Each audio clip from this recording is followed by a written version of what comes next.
Assalamualaikum warahmatullahi wabarakatuh. Jumpa lagi dengan saya Ibu Ika Mustikasari dalam pembelajaran Fisika Dasar 1 topik Sistem Partikel dan Kekekalan Momentum. Nah, untuk video pembelajaran kali ini kita hanya akan membahas 3 poin penting, yaitu konsep pusat massa, perhitungan pusat massa, dan gerakan pusat massa. Dan sebelumnya kita tentunya harus mengingat kembali konsep partikel yang telah kita pelajari. Baik, sebelumnya kita akan membahas atau mengingat terlebih dahulu apa itu partikel. Seperti telah kita pelajari bahwa partikel itu merupakan suatu pemodelan untuk benda atau suatu pemodelan benda untuk mempermudah dalam perhitungan dari analisis gerak yang kita pelajari. Nah, benda dianggap sebagai benda titik. Kemudian benda dianggap benda titik atau partikel jika ukuran benda jauh lebih kecil dari lintasan translasinya. Dan gerakan lain benda selain gerak translasi, misal gerak rotasi, itu diabaikan. Nah, semua benda, baik molekul yang ukurannya sangat kecil, manusia, mobil, bumi, bulan, matahari, dan galaksi sekalipun yang ukurannya sangat besar, bisa kita anggap sebagai partikel asalkan kita mengabaikan struktur internal dari benda tersebut. Untuk selanjutnya, kita akan mempelajari mengenai konsep pusat massa. Nah, dalam mempelajari tentang sistem partikel ini, kita akan pelajari terlebih dahulu suatu titik yang di dalam sistem yang kita sebut sebagai pusat massa. Kita tahu kalau kita mempelajari gerakan dari benda-benda besar, misalnya yang kita lihat di gambar ini, yaitu nah, ini ada tongkat komando ya, kita bisa lihat tongkat komando itu dilemparkan. Nah, kalau kita lihat gerakannya sebagai gerakan benda itu sendiri, maka ini gerakannya bisa kita lihat sangat rumit. Nah, untuk menyederhanakan pergerakan dari benda tongkat komando ini, ya, yang kita sebut tongkat komando itu sebagai benda tegar, maka kita harus mempelajari konsep pusat massa. Apa itu pusat massa? Pusat massa itu adalah satu titik dalam sistem yang bergerak seakan-akan massa sistem itu terpusat di titik ini. Dan gaya eksternal yang bekerja pada sistem bekerja semata-mata pada titik ini. Nah, kalau kita gambarkan gerakan dari tongkat komando ini, kita bisa melihat ada satu titik yang pergerakan dari sistem itu terpusat di titik itu. Nah, ini yang digarisin merah ini adalah titik pusat massa dari tongkat komando. Sehingga ketika kita melibatkan pusat massa dalam perhitungan gerakan dari benda tegar itu, kita akan dengan mudah melakukan perhitungannya. Oke, nah mengapa penting mempelajari pusat massa? Itu tadi untuk menyederhanakan persoalan yang berkaitan dengan gerakan benda tegar. Nah, benda itu terdiri dari dua. Tinjauan kita untuk mempelajari benda tegar itu kita akan bermula dari kedua jenis benda, yaitu benda diskrit dan benda kontinu. Benda diskrit itu adalah benda yang massa-massanya itu hanya berupa titik-titik seperti ini, misalnya ada M1, ada M2, M3, ada M4, dan yang menghubungkannya baik tongkat ataupun garis itu tidak bermassa, biasanya untuk benda diskrit ya. Jadi bisa berupa sistem seperti ini, ada 4 massa, M1, M2, M3, dan M4 yang terpisah dengan jarak tertentu. Atau bisa juga seperti ini, jadi ada titik-titik yang terletak di sistem koordinat di mana massanya itu hanya terpusat di titik-titik ini. Nah, yang demikian itu disebut sebagai benda diskrit. Sementara benda yang berupa seperti lingkaran, persegi, segitiga, atau setengah lingkaran, atau berupa busur lingkaran, atau yang seperti ini, itu disebut sebagai benda kontinu. Batang juga benda kontinu, karena massanya itu dia tidak terpisah-pisah seperti di benda diskrit. Baik, terlebih dahulu kita akan melakukan perhitungan pusat massa untuk benda diskrit. Ya, misalkan kita memiliki ada dua buah benda diskrit, tentunya ada M1 yang memiliki massa M1 dan terletak pada jarak X1, dan ada benda 2 yang memiliki massa M2 dan terletak pada X2. Nah, X1 ini merupakan posisi terhadap suatu titik acuan. Ini bebas ya. Nah, kita kalau misalnya di sini kita mengambil titik pusatnya itu di titik O yang ada di sebelah kiri. Nah, kemudian X2 juga sama jaraknya dari titik acuan ini. Nah, kemudian kita ingin mengetahui di manakah letak titik pusat massa dari sistem partikel ini. Nah, M1 dan M2 ini kita sebut sebagai sistem partikel. Dan benda ini adalah benda diskrit.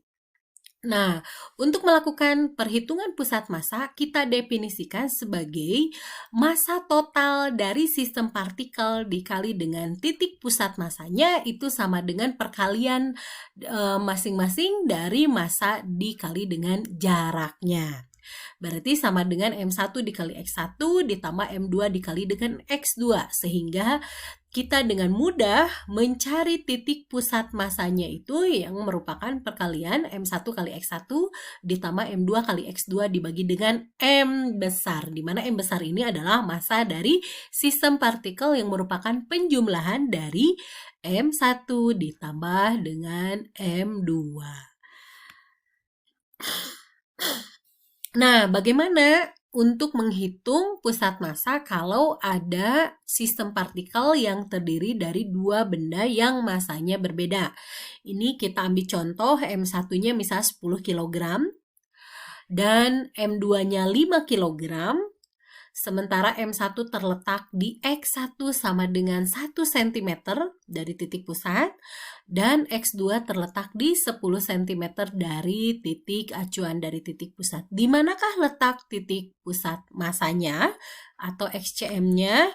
Nah, kita gunakan rumus yang tadi, maka XCM-nya itu adalah M1 dikali X1 ditambah M2 dikali X2 dibagi dengan M dari sistem partikel atau M total. Sehingga kita masukkan M1-nya 10 kg dikali X1-nya 1 cm ditambah dengan M2 5 kg dikali X2. X2-nya adalah posisi M2 yaitu 10 cm dibagi dengan M total dari sistem partikel itu 10 ditambah 5, 15 kg. Kita akan dapatkan hasil perkaliannya adalah 60 kg kali cm dibagi dengan 15 kg. Dan kita dapatkan XCM-nya atau titik pusat massanya adalah 4 cm. Dari mana? Dari titik pusat, dari titik di sini. Ya, sehingga kita dapatkan titik pusat massa berjarak 3 cm dari M1 dan berjarak 6 cm dari X2. Nah, bagaimana untuk menghitung pusat massa untuk banyak partikel yang berada di dalam ruang atau berada di dalam 3 dimensi? Maka kita harus mencari masing-masing di titik sumbu koordinatnya. Misalkan di garis X, maka kita cari titik pusat massa di garis X dengan mencari perhitungannya MXCM sama dengan M1 kali X1 ditambah M2 kali X2 ditambah M3 kali X3 dan seterusnya sampai dengan perkalian massa dari partikel ke N dikali dengan posisi di sumbu X dari partikel ke N.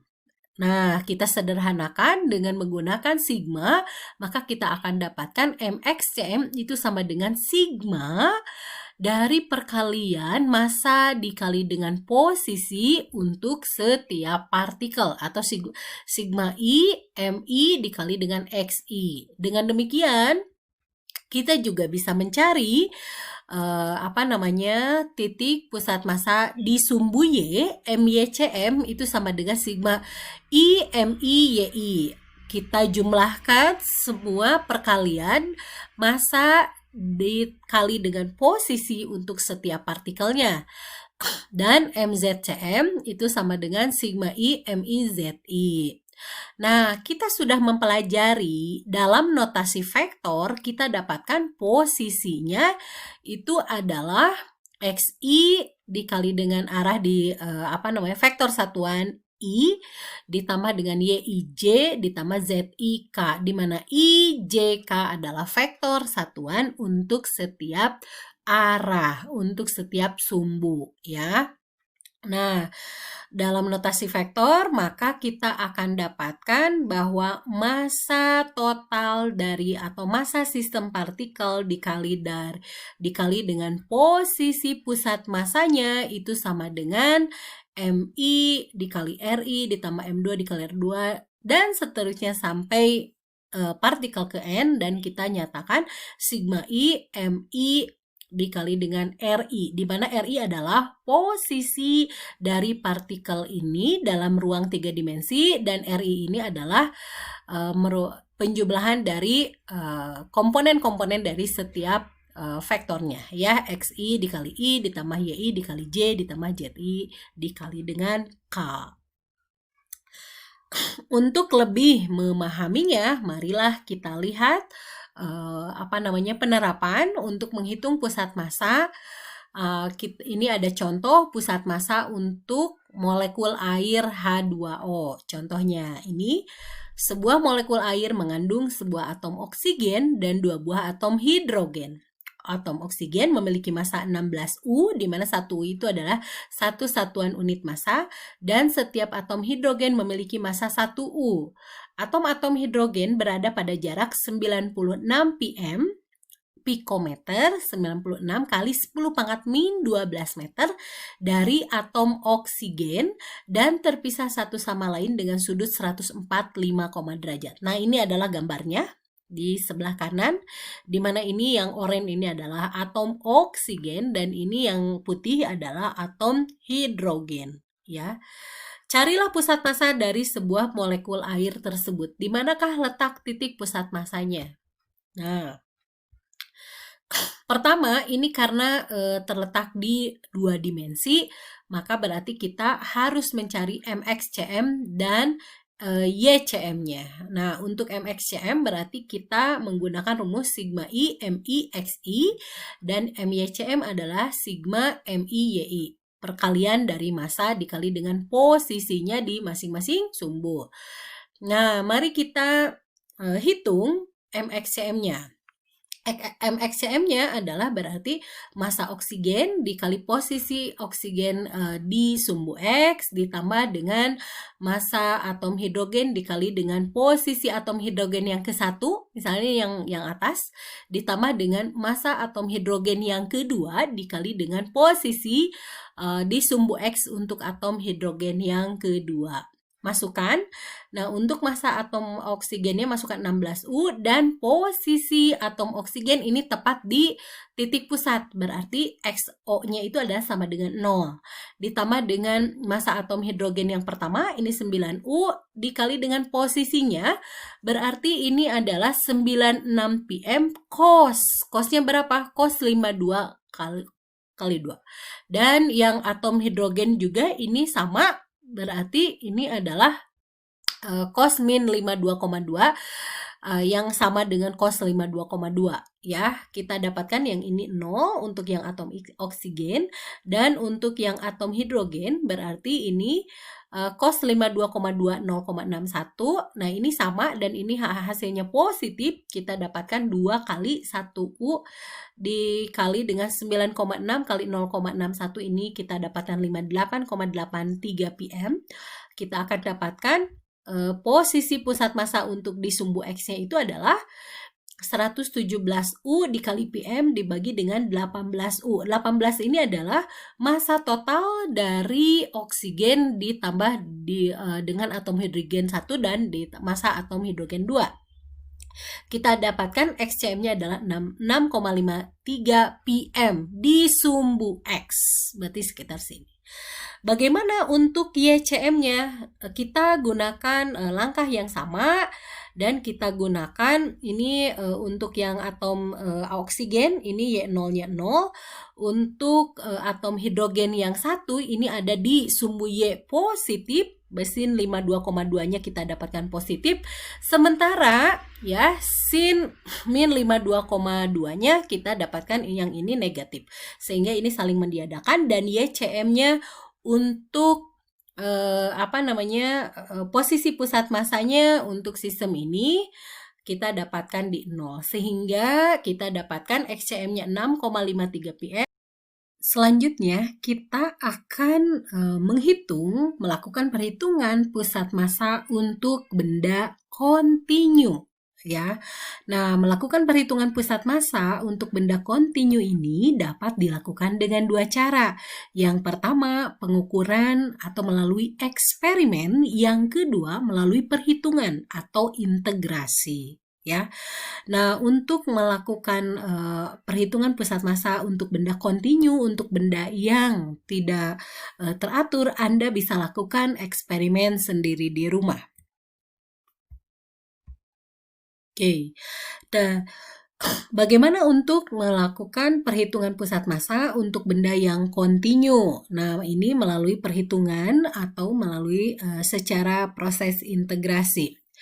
Mari kita ingat kembali ya bahwa pusat massa ini dari suatu sistem partikel itu adalah M dikali dengan RCM. Kita bisa lihat kenapa menggunakan RCM, berarti itu untuk melakukan proses perhitungan pusat massa untuk benda yang ada di ruang 3 dimensi. Nah, untuk yang benda yang kontinu ini, kita mulai dengan proses mengintegrasi integral R kuadrat dm, di mana dm ini adalah elemen massa. Nah, ini kita lihat, ini adalah contoh benda yang kontinu, bendanya tidak beraturan. Nah, untuk melakukan perhitungan pusat massanya, kita ambil satu elemen massa dari benda kontinu ini, kita sebut saja sebagai dm. Maka pusat massanya itu adalah, kita menggunakan ini, integral R dikali dengan dm. Nah, untuk lebih memahaminya, mari kita lihat untuk perhitungan pusat massa batang homogen. Kita perhatikan, ini suatu batang, ya, batang yang terletak di sumbu X saja, dan ini hanya ada di sumbu X. Artinya batang ini adalah benda satu dimensi. Nah, kemudian kita ingin mencari di manakah letak pusat massa dari batang ini. Karena ini batang homogen, ya, artinya kerapatannya homogen, sehingga kita dapatkan hubungan dm itu adalah lambda dx, di mana lambda ini adalah kerapatan dari batang tersebut, dan kerapatannya itu berarti merupakan perbandingan dari massa per panjang. Nah, karena kita ambil elemen massa, maka si elemen massa ini memiliki hubungan lambda dikali dx. Nah, mari kita lihat perhitungannya. Nah, ini rumusan yang pertama, MRCM itu sama dengan integral dari RdM. Oke. Saya akan aktifkan dulu highlighter pennya.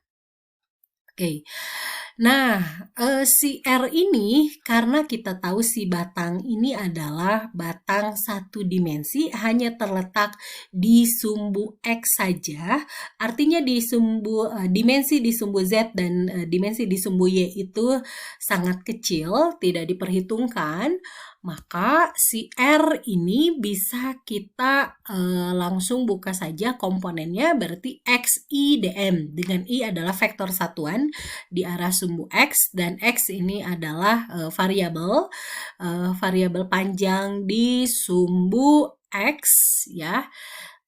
Oke, I-nya kita keluarkan karena ini merupakan arah, ya, tidak bisa diintegrasi. Kalau arah berarti kita tinggal mendapatkan integral X dm. Integral X dm ini belum bisa dioperasikan karena ini adalah variabel, dm juga variabel. Oleh karena itu, marilah kita buka hubungan DM itu dengan DX ya. Kita tahu DM ini adalah ini DM ini adalah lambda DX. Oleh karena itu DM-nya kita ganti. Nah, ini kita ganti sehingga kita dapatkan MRCM itu adalah I dikali dengan integral dari X. DM-nya kita ganti lambda DX. Lambdanya ini karena merupakan suatu konstanta, kita simpen juga di luar dari integral. Maka kita dapat I dikali dengan lambda dikali dengan integral X dx. Nah, kalau sudah seperti ini, kita bisa memprosesnya, kita bisa mengoperasikannya ya. I lambda integral dari X terhadap dx, berarti itu adalah setengah X kuadrat. Dan X-nya itu berangkat dari 0 sampai ke L. Ini batas-batasnya ya. 0 sampai ke L, masukkan di sini. X-nya kita ganti jadi L ya. L kuadrat per 2 dikurangi 0 kuadrat per 2. Maka kita dapatkan seperti ini. MRCM itu sama dengan I lambda L kuadrat per 2. Nah, ini kita dapatkan. Lalu, kita kembalikan ke definisi awal bahwa lambda ini adalah kerapatan yang besarnya adalah merupakan perbandingan dari massa per panjang. Ya, masukkan lambdanya ke sini. M per L dikali dengan L kuadrat per 2. Maka kita akan dapatkan L-nya bisa dieliminasi 1, sehingga di sini ada M, di sini juga ada M, ini juga bisa dibagi, M per M sama dengan 1, sehingga kita dapatkan ya bahwa RCM ini sama dengan IL per 2 atau pusat massa dari batang homogen ini terletak di L per 2 atau di tengah-tengah ya dari panjangnya. Kenapa? Karena batang homogen. Lain halnya kalau si batangnya itu tidak homogen ya. Nanti Anda lakukan latihan di rumah. Baik. Kita lanjutkan. Bagaimana cara perhitungan pusat massa untuk benda yang berbentuk cincin setengah lingkaran? Nah, ini cincin setengah lingkaran. Kita harus cari dulu elemen massanya. Misalkan elemen massanya itu yang ini ya, terletak di sini. Nah, maka untuk cincin setengah lingkaran, elemen massanya itu adalah lambda dikali ds. ds itu adalah elemen panjang, di mana elemen panjang ini adalah panjang dari keliling lingkaran ya. Nah, dan kita dapatkan si elemen panjangnya ini adalah RD theta, seperti yang sudah kita pelajari di pertemuan-pertemuan sebelumnya ya. Oleh karena itu, kita ubah si ds-nya itu jadi dm-nya itu adalah lambda r d theta. Nah, r ini adalah jari-jari. Nah, kita tahu ada hubungannya. Kalau misalnya kita buka, kita proyeksikan ya. Ini proyeksikan ke sini, maka kita dapat Y sama dengan R sin theta. Dan kita proyeksikan ke sumbu X, kita dapatkan R cos theta. Nah, mari kita mulai perhitungannya. Ini adalah formulasinya MRCM sama dengan integral RDM. Di mana R kita tahu R itu adalah komponen-komponennya adalah XI ditambah YJ. I dan J ini adalah vektor satuan di setiap sumbu ya. Dan DM ini tadi sudah dibahas, lambda ds r d theta. Mari kita masukkan MRCM, R-nya kita ganti dengan ini, XI ditambah YJ dikali DM ya, di mana X itu adalah R cos theta dan Y adalah R sin theta. R-nya kita keluarkan, kita dapatkan persamaan ini ya. R dikali cos theta I ditambah sin theta J dikali dengan DM. Nah, DM-nya kita masukkan lambda R d theta. Nah, kita dapatkan ini R, berarti ini R kuadrat ya. Berarti kita keluarkan R kuadrat, kemudian M yang dari sini pindah ruas, R kuadrat per M, Ini kemudian integrasi dari mana? Nah, ini sekarang variabelnya sudah dalam bentuk theta, cos theta, sin theta, dan ini juga d theta.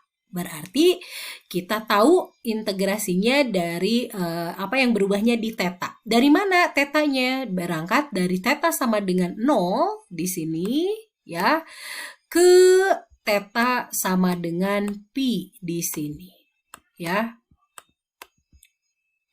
Oke, mari kita lanjutkan. Nah, kita sudah dapatkan tadi R kuadrat per M, integrasinya dari 0 ke pi cos theta I ditambah sin theta J, lambda D theta. Kemudian kita integrasikan ya, cos theta diintegrasikan. Nah, ini lambdanya kita keluarkan dulu, karena ini adalah konstanta.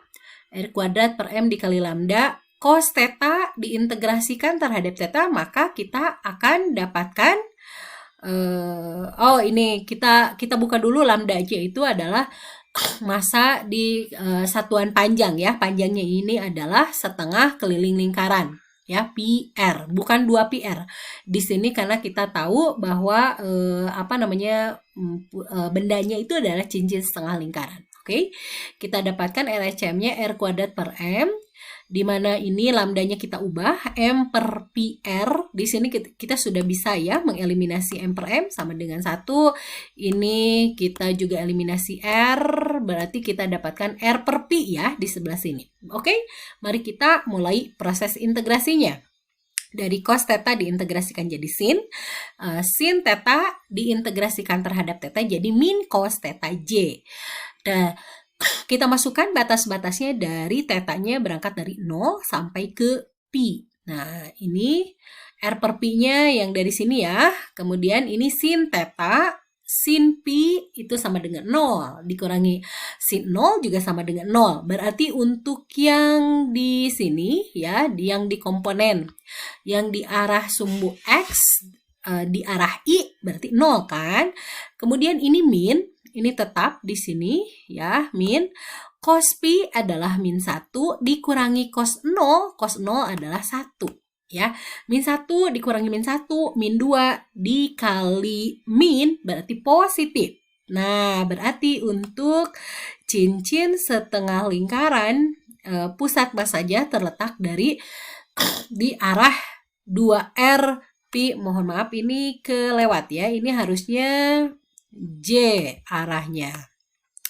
Berarti di mana? Nah, di sinilah pusat massanya. 2R dibagi pi arah J.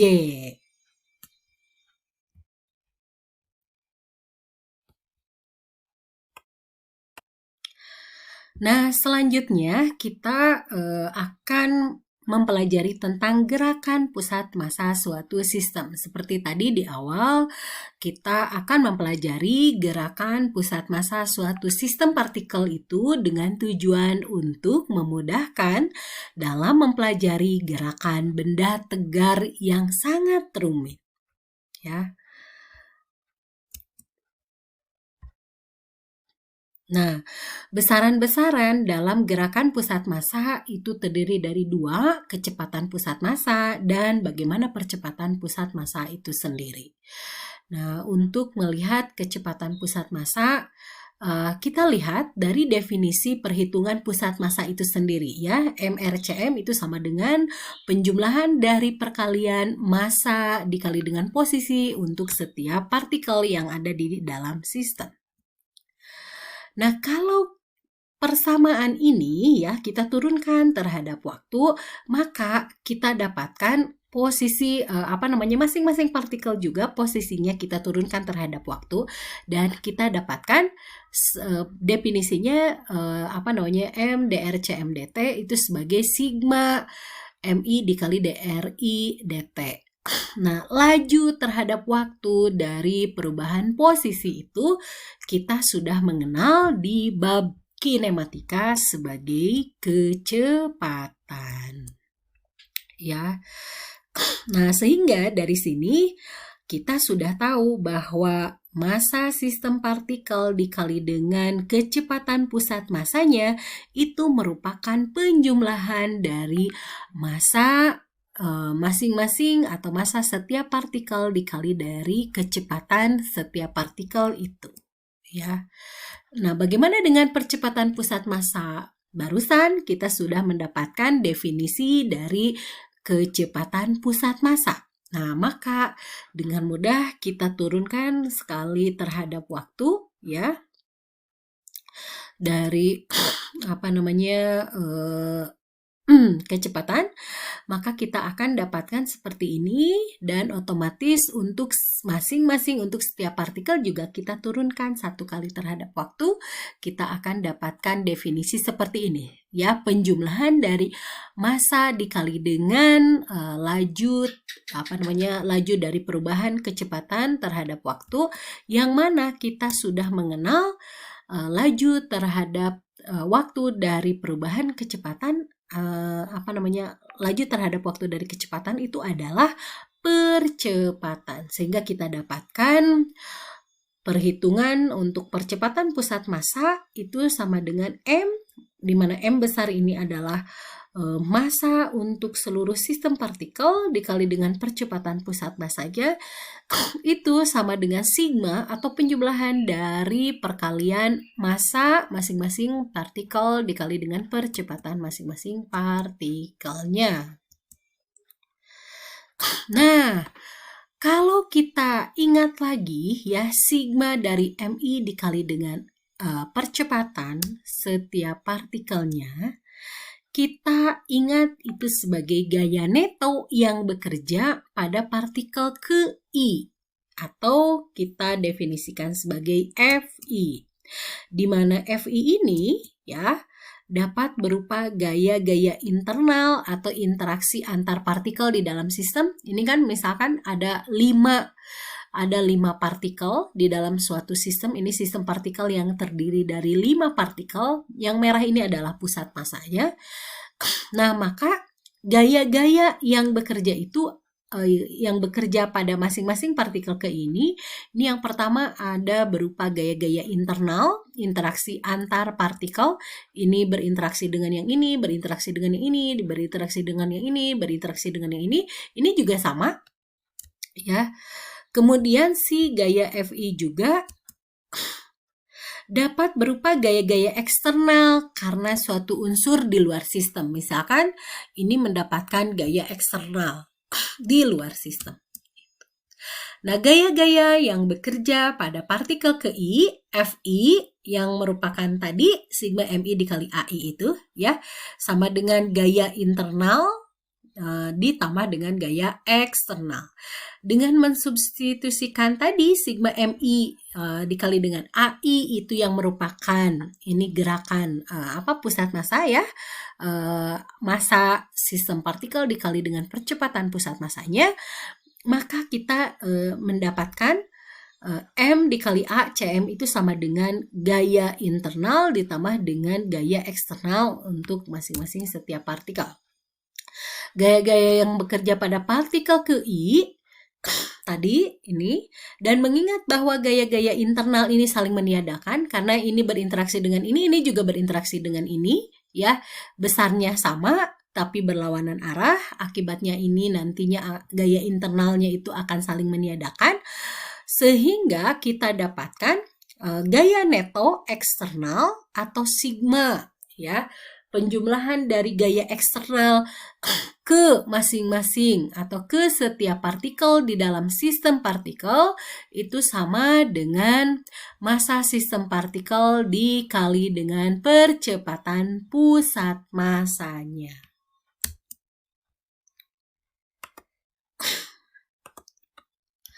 Nah, bentuk ini sama dengan hukum kedua Newton untuk partikel tunggal yang massanya M, yang ditempatkan di pusat massa dan di bawah pengaruh gaya eksternal. Kita ingat rumusan hukum kedua Newton, sigma F sama dengan MA. Sigma F itu adalah resultan gaya eksternal yang bekerja pada benda bermassa M dan bergerak dengan suatu percepatan. Nah, ini juga untuk sistem partikel, ya, yang terdiri dari beberapa partikel ini ketika mendapatkan resultan gaya eksternal masing-masing partikelnya ya, itu sama dengan massa dari sistem partikel itu dikali dengan gerakan pusat massanya. Sehingga pusat massa sebuah sistem bergerak seperti sebuah partikel bermassa M sama dengan sigma MI di bawah pengaruh gaya eksternal yang bekerja pada sistem. Ya. Nah, ini adalah teorema yang sangat penting dari sistem partikel dan ternyata kita bisa membenarkan atau kita bisa menganggap gerakan benda yang besar itu sebagai gerakan benda titik. Di mana benda titik itu adalah pusat massanya. Ya, jadi ada mobil yang bergerak atau kita bisa lihat ini ya, Anda bisa lakukan percobaan di rumah. Ini kalau misalnya ada silinder besar, massanya M, pusat massanya untuk silinder yang homogen kan kita tahu ada di tengah-tengahnya ya, di pusatnya. Letakkan di atas kertas dan tarik kertasnya pelan-pelan. Ya, maka gaya gesek antara kertas dengan benda ini yang akan menyebabkan dia bergerak dan bergeraknya kita tahu sigma F.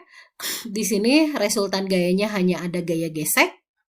Ya, itu sama dengan M. M itu berarti massa dari benda ini, massa dari sistem partikel. Kita tahu benda ini terdiri dari banyak sekali molekul-molekul atau partikel-partikel bermassa. Di sini dikali dengan percepatan pusat massanya. Kita lihat percepatannya yang percepatan pusat massanya. Nah, gerakan pusat massa ini juga dapat dimanfaatkan pada gerakan peluru ya. Peluru yang ditembakkan, peluru massanya 2M, kemudian ditembakkan pada saat di titik tertinggi si peluru ini pecah. Yang satu ini mengalami gerak jatuh bebas, M-nya ke sini, dan yang satu ini juga terlempar ya. Masing-masing M-nya di sini. Nah, kalau kita lihat, ternyata untuk gerakan pusat massanya ini sebetulnya sama dengan ketika dia sebelum pecah. Karena pada saat di sini, dia jatuh di sini, posisinya di sini. Ya, pada saat di akhir, yang ini massanya M di sini, dan yang satu terlempar massanya M di sini, pusat massanya akan tetap di sini seperti pada saat dia belum pecah. Oleh karena itu, kita bisa menghitung di manakah pecahan peluru satu lagi jatuh. Ya, kalau kita tahu ini letak pusat massa dan letak M ini di sini, maka yang di sini posisi M yang sebelah kanan akan diketahui dengan memanfaatkan gerakan pusat massa.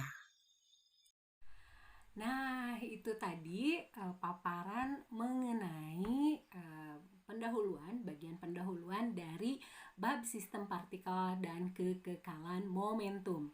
Dari video ini kita harus mengetahui konsep pusat massa, perhitungan pusat massa untuk berbagai benda, baik benda diskrit maupun benda kontinu. Dan yang terakhir sudah paham mengenai gerakan pusat massa, bagaimana perhitungan besaran-besaran yang ada di gerakan pusat massa, mulai dari kecepatan pusat massa, percepatan pusat massa, dan gaya-gaya yang berpengaruh terhadap gerakan pusat massa. Demikian dari saya, bertemu lagi di video selanjutnya yang mengenai tentang kekekalan momentum atau momentum linear.